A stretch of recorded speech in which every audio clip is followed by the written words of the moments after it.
Hey guys, welcome to Chantel Rayway, and today we have a different format. We have an amazing guest with us. We have Bishop Courtney McBath, and instead of answering questions, I have a couple questions for you. Okay. But we're going to talk about, our main topic today is, what is the difference between biblical fasting and intermittent fasting? So right now I'm actually on a biblical fast. Today is day 3. I haven't eaten anything since Tuesday night.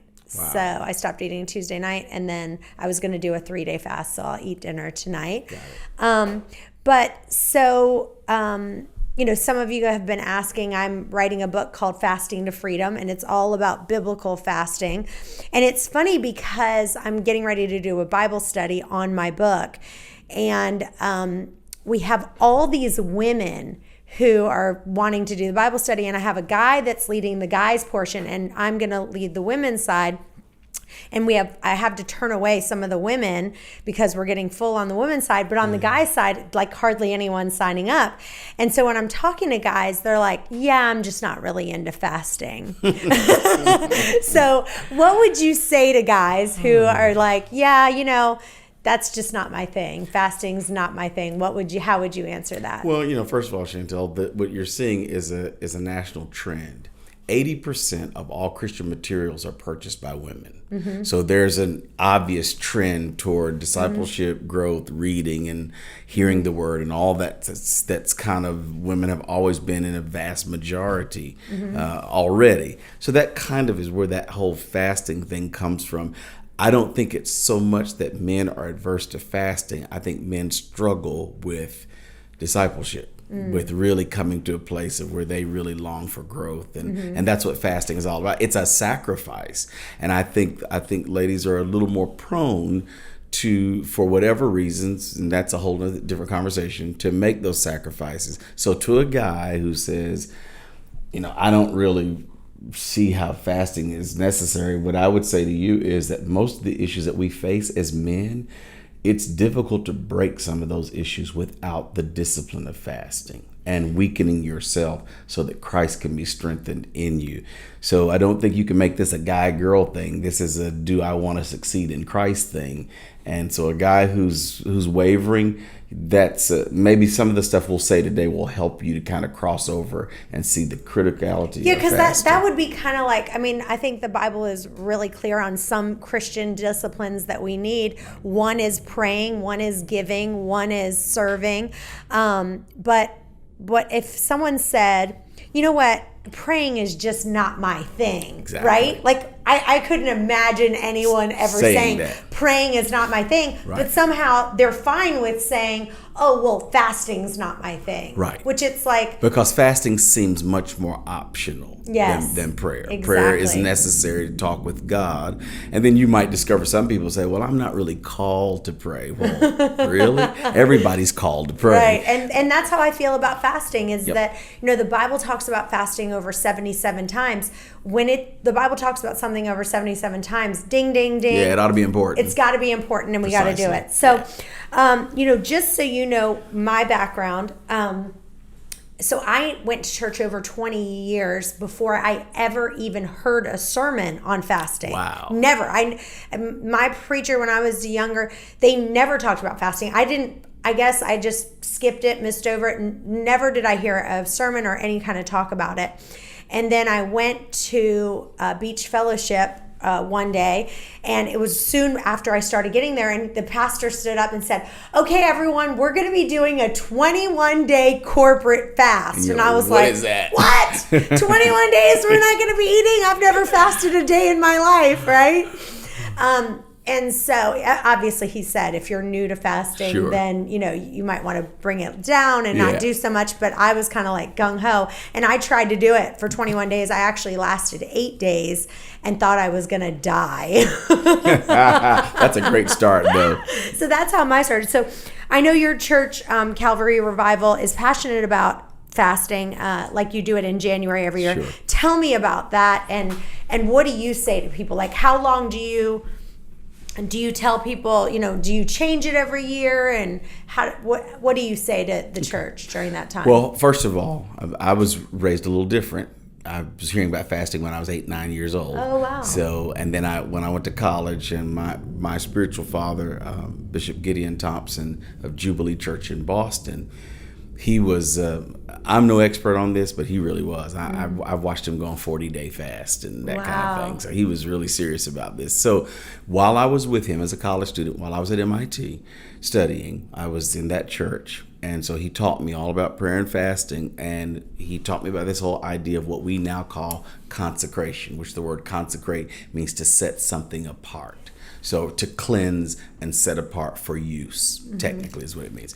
So we began in our church a 21-day consecration, a time of fasting and prayer that takes place at the beginning of every year. It's our way of kind of saying to God, hey, we really want to commit our year to you. So these first 3 weeks, we just give this to you as a sign that we're giving our year to you. And so you do a 21 day? And we do 21 days, and we do different stuff. Like some years we'll do the Chesapeake and Norfolk folks take week 1, and the Portsmouth and Virginia Beach people take week 2, and then the Okay, so they are actually only fasting for 7 days then. Some of us go 21. Okay. And when you do that 21 days, are you just doing water? Are you doing coffee and tea? We normally suggest to people, because we have such a wide spectrum of folks, from folks who aren't even sure if they are saved yet, to people who've been Christians for 20, 30, 40 years. Right. So we'll encourage people who don't know anything about fasting to do a 1 meal a day fast. Okay, gotcha. So only eat 1 meal a day, because what we have learned is that what's critical is not so much the not eating part, but it's what you do with that time when you're not eating. Right. Because if it's just not eating and you're not praying and reading, you're just on a diet. Right. So, exactly. So we focused on that part. So some of us will go like myself, 21 days and maybe just 21 days on just soup, or 21 days and maybe just salad. Or sometimes I'll break it up and I'll go a week on water and juice, a week on soup, and then a week on salad. Right. Only once a day or something. And I think that's important, because you need to pray about what the Lord is leading you to do and where you are. And so in my book, I kind of talk about, because have you ever heard of something called the 5K to a couch? Or what is it called? It's called something like from couch to 5K. That's what it's called. Okay. From couch to 5K. And what they do is they put a plan together. And that's what I did in my book, because I said, to me, the Greek word for fast means to not eat, period, the end. And so when all these people are like, well, I'm going to fast from Facebook, or I'm fasting from magazines, or I'm fasting, and I'm like, that's fine, but you're not actually doing what the Greek word means. The intention of the Bible is to not eat. Exactly right. And so for me, I also think it was absolutely detrimental for me, for my first experience, to go 8 straight days and not eat. That was terrible for me. That was not a good idea. That's just like me going out right now and running a marathon. The first time I did a half marathon, I didn't train for it at all. I had injuries, my Achilles hurt, all this stuff happened to me. And so that's not wise either to do that. And so what I did is I kind of made a plan, like a couch to 5K, for people to kind of build up. That's helpful. To build up to go, okay, let's start with just eating 1 meal a day. Absolutely. Now we move to 1 full day. Now we can move to 2 full days. Right. Now we can. So right now, I'm doing a 3-day fast right now. This has been the easiest 3 days of my life. What's crazy is I had a dinner party at my house on Tuesday and a dinner party at my house on Wednesday. I was in the kitchen cooking the whole time, and everyone was like, what in the world? How could you do that? But you know what? In the morning, I spent 30 minutes in the morning with the Lord reading the Bible, and then I spent 30 straight minutes in worship.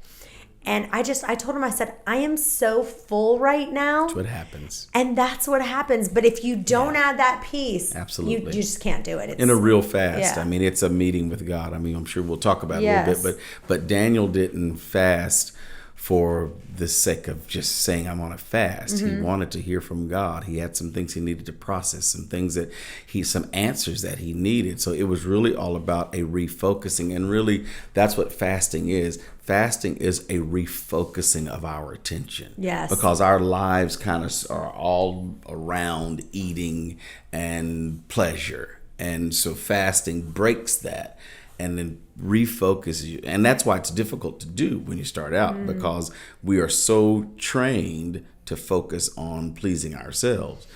Well, and I will say this. So the title of my book is called Fasting to Freedom, the gift of fasting. Nice. And so for me, fasting has been such a gift in my life that I want to pass that gift over to other people, because the things that I've learned through fasting, and I've never right now in my life ever been closer to the Lord. And it's only because I've been doing exorbitant amounts of fasting, and just the clarity that he's given. One of the analogies that Ray Bjorkman at Beach Fellowship said that got me excited about fasting was, he said that when you fast, it's just like scuba diving, right? So like when you fast, all of a sudden, like look at the water here at Virginia Beach. You can't see anything underneath it, right? We don't have that beautiful blue water. But when you go under the water and you put on that scuba gear, all of a sudden you can see the fish and the coral, and everything becomes clear. Yeah. And so when you're kind of wanting to hear from God, everything just becomes so much clearer. Do you have any experiences with that, or in the church, have you heard any stories or testimonials with things like that happening? Well, a part of the purpose, and there's several reasons why we fast, why we consecrate, but one of the primary purposes is to be able to see more clearly and get clarity.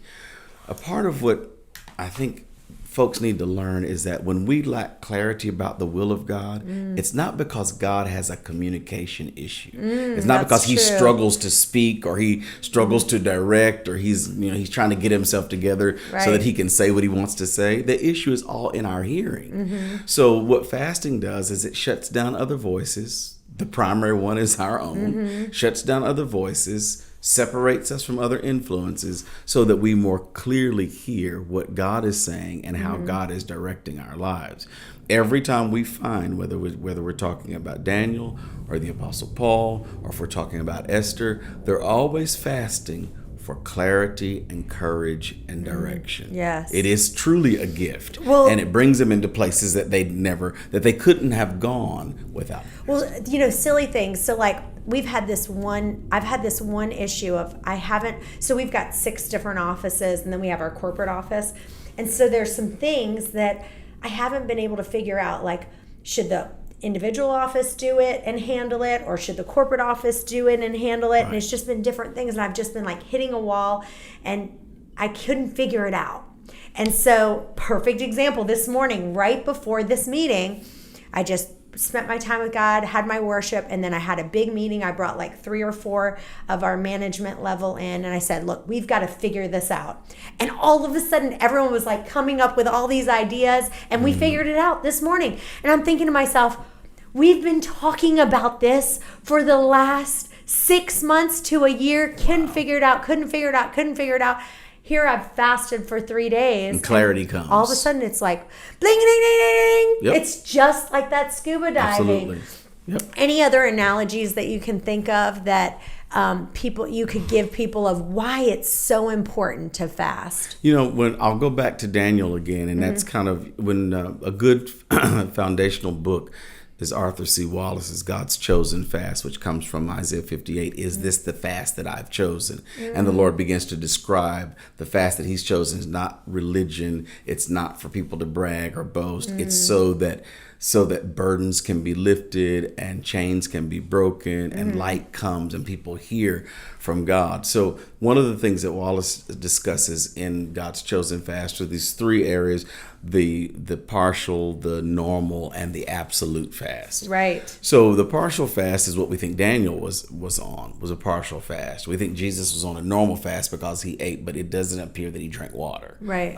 Because he was tempted to make bread, not water. And if you hadn't had anything to drink for 40 days, food would not be your issue. Right. Water would be your issue. That's true. That's a good point. I haven't thought about that. So in this partial fast, Daniel, when he's before the Lord, then Gabriel appears to him and says, we heard you the first day that you prayed. It says 21 days have passed. He says, we've heard you the first day that you prayed. Wow. What it says to us is that God is not struggling to hear us. And when we pray, it doesn't force God to hear us. When we fast, it doesn't make God hear us. Fasting is not some negotiation with God. I'm going to fast. I tell our folks all the time, if your attitude is, I'm going to fast until God answers, I said, you may die of starvation. Well, and you know what? There's a great story. I love the story of David when he actually had sinned with Bathsheba and his son was dying. And while his son was kind of on his deathbed, he fasted. And as soon as that boy died. And as soon as the boy died, he ate again. But I think what that fast allowed him to do was to be I don't want to say okay, because you're never okay if your child passes away. But it gives you that strength to be able to handle things when God says no. Absolutely. Because he's going to say no sometimes because it's not what's best for you. But it gives you the strength to be able to handle what's about to come. Yeah, his guys asked him, they said, what's up? You were fasting while the child was dying, and then the child dies and you stop. He says, while the child was dying, there was still a chance that God might heal him. Yes. But now that the child is gone, then now there's no need to continue the fast. It's almost as if he's saying exactly what you said. The fast helped to prepare me for whatever God's ultimate sovereign will was. Yes. And once that is done, then now I might as well eat and go do what God says. And you're exactly right. Yeah. So I created this acronym in my book. It's called HOPE, HOPE, and the H stands for heal and hear. O stands for overcome difficult times. P stands for provision and protection, and E stands for enslaving sins. Because every time I read the Bible and I looked at someone's like what they were fasting for, it was either for healing, to hear, to overcome difficult time, some kind of provision they were looking for, some kind of protection that they were looking for, or some kind of enslaving sin that was going on that needed to be pulled out and broken. And everyone fell into this category, so I created this acronym to kind of make it easier. So one of the common questions is like, how can I know if God is really speaking to me?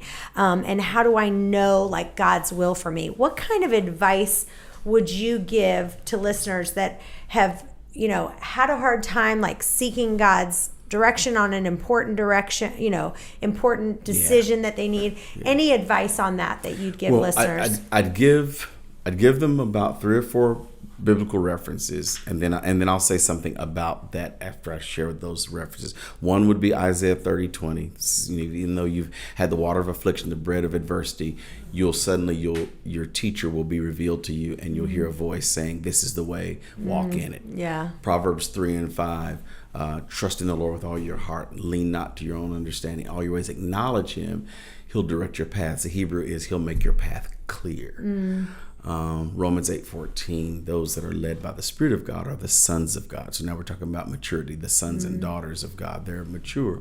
So we often talk about Jeremiah 29:11 and 12. I know the plans that I have for you to give you a future hope. But it goes on to say, when you seek me with all of your heart, then you'll hear from me. And when you seek me with all your heart, that's when you fast. I love the verse too that says, my sheep listen to my voice. Yes. I know them and they follow me. And here's the thing. Why is it? I had been praying about this decision that I was telling you about of how to run those corporate offices for 6 months to a year. Was I praying about it? Absolutely. Was I earnest about it? Yes. But when did I clearly hear from God? When I started fasting. Absolutely. Have you ever seen a mom or a dad with a 6-month-old or a 1-year-old and like giving that child direction, and you're like, Are you really serious? They're saying things like, young man, I want you to straighten up your attitude and get it together. And you're like, are you really that dumb that you actually think that child understands? Yes. That's a baby. He doesn't have the ability to execute complex and detailed direction yet. It's nothing wrong with the baby. Something wrong with you, but not the baby.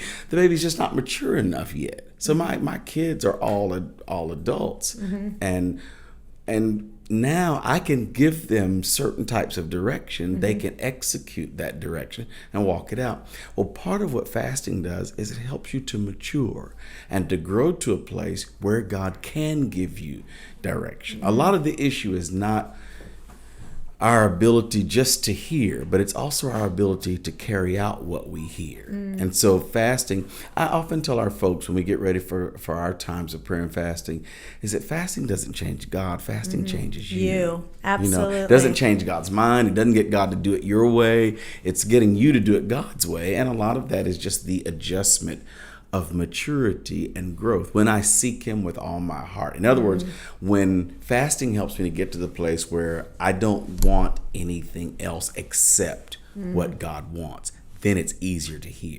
Hey guys, I'm so excited that my new book, Waste Away, The Chantel Ray Way, is now available on Amazon, Barnes & Noble, and pretty much anywhere you can find books. But we also have the audiobook, the ebook, and my new recipe book that you can download all the recipes that I love that I make, and it's super cheap. It's all my favorites. Anyway, if you have a minute to write a review on Amazon, I would be ever grateful. Right, absolutely. Well, the second part of the H in the acronym is healing. Have you heard any stories or anything like when you've been doing the corporate fast of any healing going on or anything like that, or for you and yourself at all? Have you seen any stories of that? Stories every year. Yes. Somebody gets supernaturally healed in every fast, yes. every consecration. It's almost become the norm. Amazingly, I had my own story in this consecration. Little did I know that the last time I saw you, I had a tumor in my left lung the size of a golf ball. I had no idea. In the middle of our fast, I ran up some steps at the church, out of breath, went to the doctor, stayed in the hospital, found out I've got a tumor and it's cancer. And so we're in consecration and we're praying, and we pray it out the rest of the consecration. I really didn't even tell folks what was going on, but they prayed for me. And of course my wife was praying, and so we were praying, trusting God. So we go in February the 25th. They remove the tumor. They're blown away because they removed tissue 3 millimeters from the tumor, and it's absolutely clear. Wow. So you're cancer-free at this time? I walked out cancer-free. They said, wow, you're basically healed of stage 1B cancer. We don't need you to do any kind of anything. No chemo, no radiation. Don't even come back for 6 months. Wow. So that happened during our consecration. Yeah. So this year was the first year that I actually had a personal miracle in terms of healing, because I'd never been sick before. So, but God supernaturally healed me, and I credit a lot of that to not just the fact that God honors fasting, but the fact that there are people who are fasting and praying and have built their faith to the place where they can really seek God and cry out to God and get answers. So let's talk about the partial fast for just a second, because one of my pet peeves with the partial fast, because a lot of people will say, oh, I'm going to do the Daniel fast, right? And then you see them, and really, like, people can say, okay, they have different versions of the Daniel fast. You know, some people say, don't eat meat. Some people just say, okay, just eat vegetables, fruit, and bread. But they'll be eating like I went somewhere and they were like, oh, we're all on the Daniel fast, and they're eating these like bean burritos, like the size this big. They're eating these big salads with like all this dressing piled on. And I'm thinking to myself, and just like, you know, just piling it in. And I'm like, doesn't look like y'all are sacrificing anything to me. You guys are like just piling it in. Like, what is this? This isn't, you see what I'm saying? It's like a guy I knew when I was in college who said he was on a liquid fast, and he was putting his chicken, his salad, everything in the blender. He was blending it all up. Oh, it was liquid, all right. But what kind of fast is that? There's no sacrifice to that. Yeah, there's no sacrifice in that. And so I just want to be really, telling people, because it seems like that Daniel fast is really popular right now. And I will tell you, before I knew any better, now I feel like I'm an expert on fasting at this point. I mean, I've really done my homework. I've read every book, studied everything I can on fasting.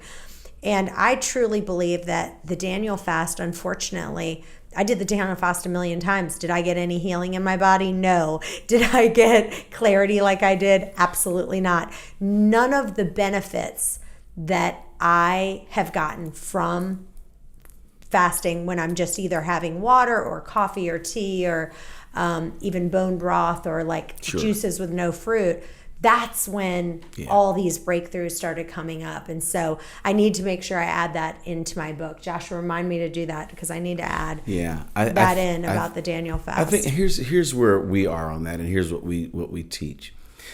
When you think about even reading scripture, you have people who read lots and lots of scripture, don't live any of it, but they read all the Bible and they've memorized it all. Mm-hmm. Then you have extremely sincere people who maybe don't know quite as much and maybe haven't read as much and haven't memorized as much, but boy, the stuff that they know, they're really doing. Mm-hmm. And they are sincere about it, and they are following Jesus to the best of their ability based on what they know.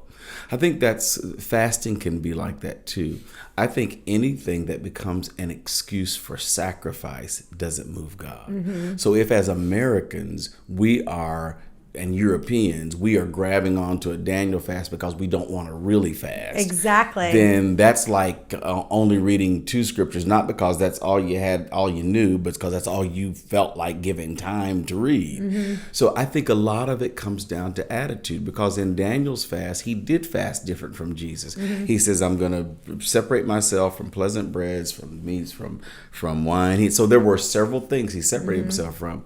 But the Bible says that when Gabriel came to him, he was weak. Mm-hmm. So he had for 21 days done some serious fasting. He wasn't eating big plate-sized burritos, during his fast. So I think the problem is not so much the Daniel fast. The problem is the American definition of the it. Daniel fast. Yeah, and I think the other part of it too is, even when I was doing the Daniel fast, because I was feeling deprived of all that other stuff, I was overeating on other stuff, which the Bible says, put a knife to your throat if you're given into gluttony. That's right. So then I was like, oh, I can't have a brownie, so I'll just have more salad and I'll have more of this, more of that.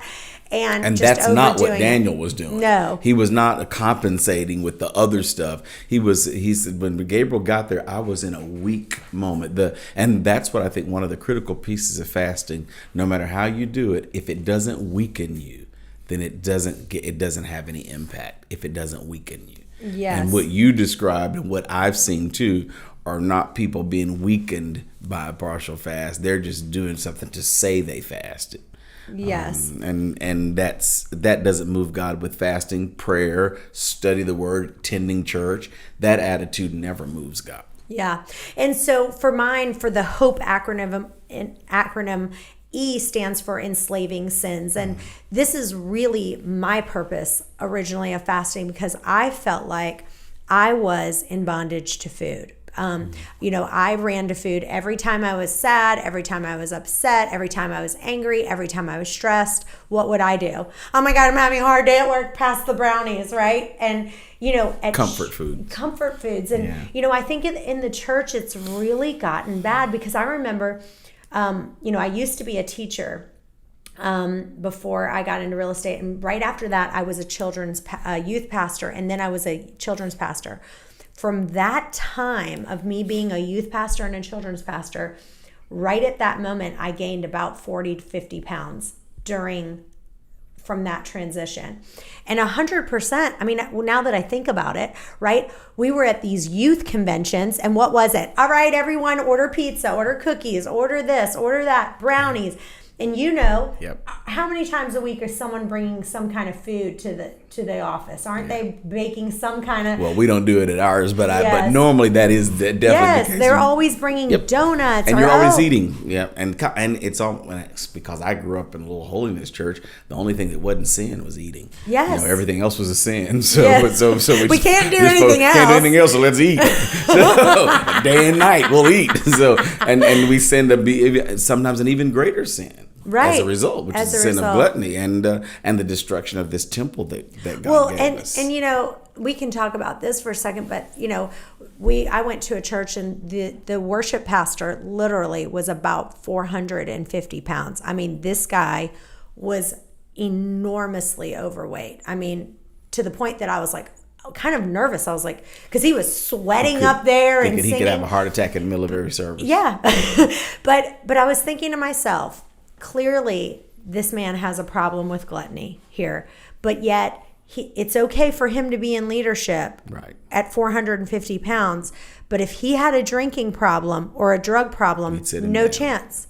Exactly. And I think we need to really look at this as a church and go, no, this is not okay. Us being gluttonous with food is just as bad as you being gluttonous with alcohol and everything else. What is your opinion on that? It may actually be, I think I'll go a step further. Mm-hmm. It may not only be just as bad, but it may be the root cause of some of the other things, because it's a lack of fundamental discipline. You know, and the Lord says, your body is a temple which I have purchased with the price of my own blood, and you are not your own, but you belong to me. And you don't care for it, and you don't have enough discipline to care for this temple that belongs to him, then that could speak to a lack of discipline in several areas. That's why with our leaders, we talk a lot about personal health and nutrition and those kind of things. Not because we're all trying to look like we stepped out of a magazine. That's not our point. Everybody's a different size or different frame or whatever. So everybody's not going to look the same. However, if there's no ability to discipline how much you eat and how long you eat and can you stop eating and those kind of things, then that can underlie a real issue. Well, the thing is, God says that he is a jealous God, right? And so every time, in my opinion, when you're using food for comfort and everything else, you're making it as an idol. It's an idol, and that is a form of idol worship. What would you say are the top 5 things that you're noticing? Obviously, number 1, hands down, is food. But if you had to name the rest of the other 4 that you would say would be the top things that Christians are struggling with today, as far as these enslaving sins, things that, and I should say this, the enslaving sins to me are problems that are recurring over and over and over in your life. You've tried everything you can to, get rid of those. And you would say, these are things I've tried, right? Like, it's not like a lot of times, like this is with me, I was like, I've tried to beat this. How many different diets did you go on? Yeah, I've tried to beat this on my own. And until I started doing fasting, that's what broke that bondage to food. Well, you'll get a kick out of this. So I was looking at your question, and I looked at and I thought, okay, what are the 5 things that I see that most often keep Christians in bondage? And so I wrote self, and self. Yes. because ultimately all of these areas of bondage, so whether it's food or pornography or alcohol, which we've kind of, because of some of our lack of boundaries, we've kind of opened the door for that on our kids, but I don't argue with people about what they think about social drinking and all that. But it's hard to argue that we haven't opened some doors for some things that are now attacking our kids. When we look at opioids and all the other things that are hitting our kids. So I think you've named it first. I think food is a big one, but then I think there are issues. Especially among men, pornography is an issue, and I think we could go on and on. I think the whole idea of narcissism, pleasure for myself at whatever cost, money can be an enslavement. But I kind of feel like that if we could get people to fast, it can break. It does. All of that stuff can be broken through fasting, because when we pull down food as an idol and pleasure as an idol, then all the other idols, I think, start to fall too. Yeah. And things such as, like, even, I have some friends who their husbands are having, some gambling issues that we've seen that have been able to be major. broken through that. So let me ask you, if you feel like with the fasting, is there anything that you've done that has kind of made it easier for you, like in your experience of fasting, that you said, like I kind of talked about, like, as far as the steps go, what is it for you that you've said, for me, I've done a 1-day fast, and then I've done a 2-day, or then what's kind of your way that you've built up to be able to fast? Well, kind of your analogy of the couch to 2K, that's kind of been how we've walked it out. As a 17, 18-year-old, of course, I was doing week-long fast and 14-day fast. I was a kid in college. My pastor was doing it. I was doing it. I was, and I was in there with him. And I had, and I'd been a Christian since I was 8 or 9. So I had fasted before as a 12-year-old, a 13-year-old, 14-year-old. But I think as an adult, what's made it easier for me is that I fast regularly. I think the whole idea of having a day every week that's a fast day, or a day every month that's a fast day, and every quarter having a 3-day fast. And so that when I tell our folks, I say, guys, if you guys haven't done any fasting since last January's consecration, you guys are going to be in trouble. And you're going to have to break you'll have all kind of headaches and physical stuff happening to you, because your body's not accustomed to this. But I think the biggest thing for me, Chantel, has been to make fasting a more regular activity. And then it makes it becomes a part of the way I live, and it keeps me out of bondage to food at all times, because food just never becomes a god. Yeah, and that's, for me, that's why I feel like the intermittent fasting, because I'm doing that, I'm partially fasting every single day. So every day I'm fasting, and then that's what I do. Every week I'm at least doing one 24-hour fast for sure, and lately I've been doing at least once a month a 3-day fast, because of the power and the blessing I've seen in it. It's so funny, because tonight I get to eat, and I'm actually debating, right? Because it's been so easy that I feel like I might go longer and try to go for a longer fast as long as I can. One of the ways you can tell when a fast is working is when you're not really looking forward to eating. Yeah, I love that, because that's exactly it. Like you would think it's been 3 days I haven't been able to eat, and I'm like, I don't really want to. Yeah, it's funny, and I don't know if I've ever shared this before, but oftentimes in our 21-day consecration, I'm thinking, God, if I could maintain this kind of clarity all the time, I mean, I would just fast the whole year, because the level of clarity and the sense of I can walk in a room and read everybody in the room. It's just as clear as a bell. I hear God's voice so clearly in direction here, there. I get it so easily, because fasting really shuts down the voice of self. We talk about crucifying the flesh. Well, fasting is one of the key ways to crucify the flesh, to put flesh to death. Yes, it does. That's awesome. Because now what flesh wants, flesh doesn't get. And that's what kills it, because flesh wants to eat. Yeah, that's so good. I love that. Any other last minute tips before we end that you would say to people, like, this is some more tips that you can do that will make it so that, like I said, this has been the easiest 3-day fast I've ever done. And I'm trying to analyze all the reasons of why it's been so easy and why here we are I'm about at my finish line. Tonight at 5 is I can eat. And I'm exactly like you said, thinking, I don't think I'm going to do it. Exactly. I think I'm going to keep going. I'll give maybe 3 tips, and Okay. one will be physical, and the other couple will be spiritual. But a physical one for folk who drink coffee and even caffeinated tea is to start cutting that out before your fast begins, because that way the first day of your fast won't be so filled with headaches and the response to your addiction to caffeine that you can't really clearly pray because you're just trying to survive the pain of the headache. So for folks who So let's stop right there and let me ask you this question, because I've asked different people their opinion on this, and different pastors say different things. Some say, I really believe if you are going to fast, the best way to do it is a water fast. And then other people say, as long as it's just either black tea or black coffee, they're okay with that too.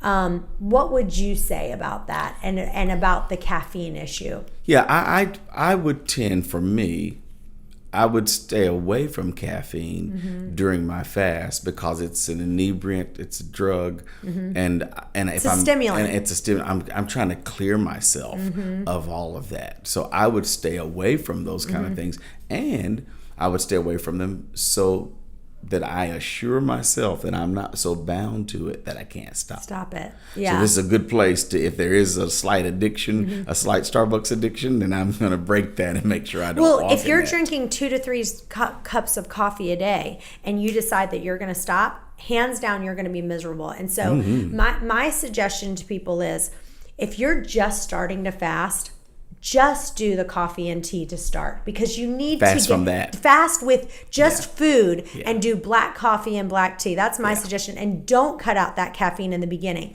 Okay. Then as you work your way up and you go, okay, wow, that wasn't so bad, because the caffeine does help you be able to withstand. So that's part of, with my book, I say, if you're drinking that coffee, start there.